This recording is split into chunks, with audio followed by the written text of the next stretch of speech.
Welcome to my YouTube channel Horizon of Science, and in today's video we are going to learn about animal tissues. So there are basically four types of animal tissues. They are epithelial tissue, muscular tissue, nervous tissue and connective tissue.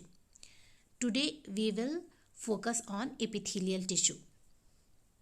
So what are the general characteristics of epithelial tissues? Location, where are they located? They basically covers the surface of the body or lines the various body cavities. So what is the meaning of the surface of the body? Means outer surface of the body. Like for example our skin, that forms the covering of our body. So they form the outer surface of the body. And when we say it forms the lining of the body or lines the various body cavities, so we can take the example of like esophagus, which is also known as food pipe. If we take the example of esophagus, so here the inner lining will be formed of this epithelial tissue. They form the inner lining. And when we take the example of skin, so they form the surface, the body covering, the covering of the body. And the outermost layer of the skin, here it's again written, the outermost layer of the skin and the lining surface of the mouth, nose and lungs, stomach, etc. So they form the inner lining. Means in hollow cavities of the body, they will always form the inner lining. Means the innermost lining will be formed of these epithelial tissues. And how are their shapes? They can be found in flat, cuboidal and columnar shape. So they basically have three common shapes. They are flat, cuboidal and columnar, and according to their shapes they got their names also. And what is their function? Their function is absorption, protection, secretion and sensory perception. So how do they absorb? In our small intestine, there will be finger-like structure which are known as villi. They will help in absorption of digested food, and they also increase the surface area. So here also they will be present, the epithelial tissue. So here they are present in small intestine. Protection, so our skin gives protection to our body. Secretion, in so many glands also these epithelial cells are present which help in secretion of different hormones. And sensory perception, like some of the epithelial cells will be provided with the protoplasmic projections which are known as cilia. They will continuously lashing out, they will make the lashing out movement, and they will help to sense the things. So in this video only I will just discuss that in little more detail. So now what is the next characteristic? There is no intercellular space, as we have studied this in plant cells also. Like the spaces which are present between the cells are called intercellular spaces. So here in between the cells, suppose this is a cell, so they will be continuously and compactly packed. Means there will be no spaces between the cells, so that's why they are compactly packed. And it's a common sense, if there is a space between the cells, then they cannot form the continuous sheet or covering around our body. So there will be no intercellular spaces between the cells, between the epithelial cells, and always lie in a basement membrane. So for these cells to locate it, there should always be a basement membrane. Like when we construct a building, there is a basement membrane at the base, down. So like that only they have got, they will be always located in a basement membrane, and this basement membrane will act as a semi permeable membrane. Means, or selectively permeable membrane. Like whatever substances are going to get inside the cell, they will be selected by this membrane, then they can enter inside the cell. So now let us study in detail ahead. So these are the four kinds of epithelial tissue. They are simple squamous epithelium, stratified epithelium, cuboidal epithelium and columnar epithelium. Again, this columnar epithelium are divided into two categories. They are ciliated and glandular. In some of the books, they have only given these four categories for like middle school level. But if you are opting this video for the higher grades, you can go through the whole video. So here we are going to discuss about the first category, that is squamous epithelium. So let us discuss about its the nature and characteristic of the cell. So what can you see here? You can see here they are made up of hexagonal or irregular cells, and they form a continuous thin layer of cells, and they are lying on this basement membrane. So as I already told you, they will provide the nutrition to the cells, and whatever materials will get inside the cells, they have to take permission, means they will be selected by this basement membrane. Then they can enter inside the cells, means the materials which are going to enter inside the cells. So these cells are hexagonal in shape, and if you look at the nucleus, where are they located? They are located at the center of the cell. So nucleus will always be centrally located. And where are they found? They are found in the lining of the blood vessels, heart and esophagus. And they provide, what is their function? They provide protection and prevent the entry of germs. So they are found in blood vessels, heart and esophagus. So lining, when they are form the lining, so here again, like they are blood vessels, they will form the inner lining, inner side. So as they provides protection and prevent entry of the germs, so they are found in our outer layer of the skin. So these kind of cells are found in the outer layer of the skin and in the lining of the mouth and nasal cavities. And this squamous epithelium also protects the underlying parts of mechanical injury. Means if our body parts, they get hurt in internal organs, so they will be protected by this squamous epithelium. And this, the name, the squamous, it came from the Latin word squama, that means scales, scales of the fish. So scales, like how are they? They are flattened.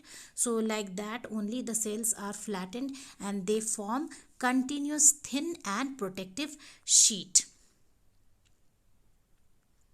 So now the next category of the tissue is stratified epithelium tissue. Here the name is stratified, from where the word stratified came. The word stratified came from the word strata. Strata means different layers. Means so this these kind of tissues are composed of several layers of the same or different kinds of epithelial cells. So the cells which are forming this kind of tissue, they can be of same type, or they can be of different types. So and they will be located one above the other. You can see, like I will draw and show you here. There will be one layer, and again above that other layer can be located. And it's not necessary that they have to be of similar kind. Maybe at the bottom there can be columnar cells, and above that there can be flattened cells. Means simple squamous epithelium could be located above this columnar cells. So they are composed of several layers of the same or different kinds of epithelial cells. And where are they found? They are found in cornea and our skin. Like in our skin, different kinds of layers of cells are there, so we can find this in our skin. So now the next category is cuboidal epithelium. So here in cuboidal epithelium, we can see the height and width of the cell is similar. Means you can see here the height and width will be similar, and its side view give the appearance of a square. If we have a look from the side, it will give the appearance of a square. And here about the nucleus, it will be also centrally located.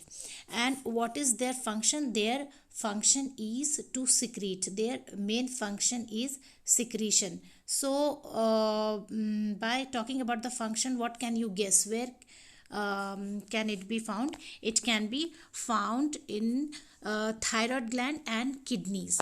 Like in thyroid gland, we all know the function of the thyroid gland is to secrete thyroxine. So they will be found in glands and even kidney tubules and salivary glands also, which produces saliva. So here the next category is columnar epithelium. So what can we see in this columnar epithelium?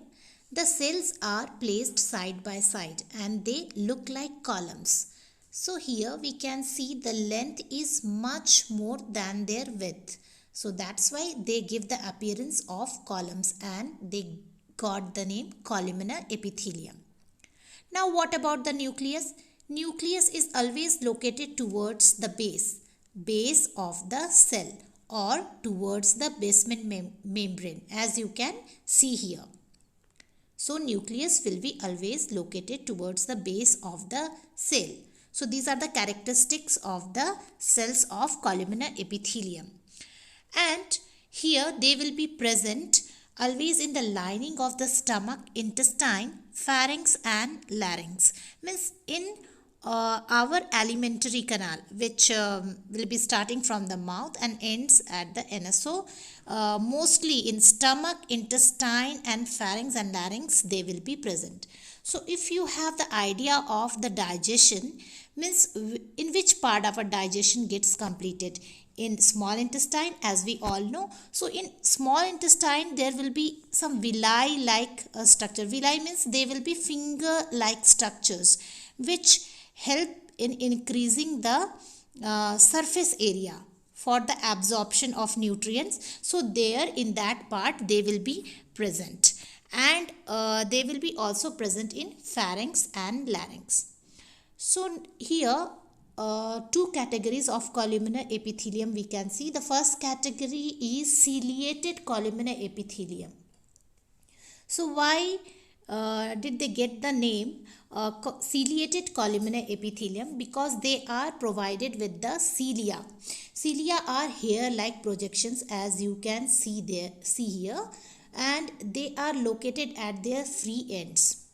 Means here the cell, one end is connected with the basement membrane and the other end is free. So in this end they will be provided with the protoplasmic projections which are known as cilia. So what is the use of this cilia and where are they located? Means this kind of ciliated columnar epithelium, they are located in our respiratory tract. So in our respiratory tract, what happens if some unwanted particles get inside?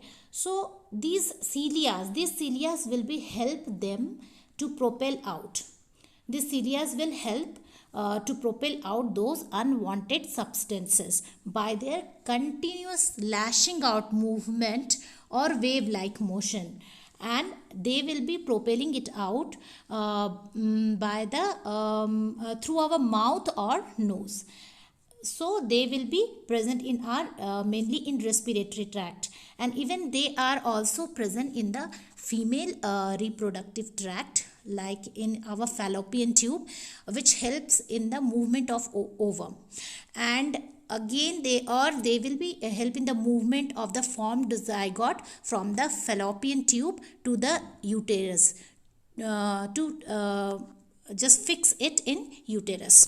And here the next category of columnar epithelium is glandular epithelium.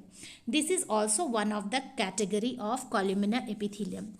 So what can we see here in next category? We can see they consist of some large cells. These large cells, they help in the secretion of chemical substances, and such cells, these kind of cells are common in our stomach and intestine. So again, in the process of digestion, our stomach and intestine, they secrete a lot of digestive enzymes In those parts, these epithelium, like glandular epithelium, will be located, and in some of the places they will be folded inward. As you can see here, they are coming and folding here inward, and they form a duct like structure, and through this passage they secrete, yes, leave their secretion. They secrete the enzymes or hormones, whatever they need to secrete through this passage. So here the example, we can take the example of like sweat glands, which secrete sweat, tear glands and liver. So these sweat glands, tear glands and liver, they are associated with the process of secretion, or associated with the work of secretion. So there these kind of epitheliums can be seen, glandular epithelium. So this is all about columnar epithelium. If you have liked my video, please give it a like, share and subscribe. Thank you.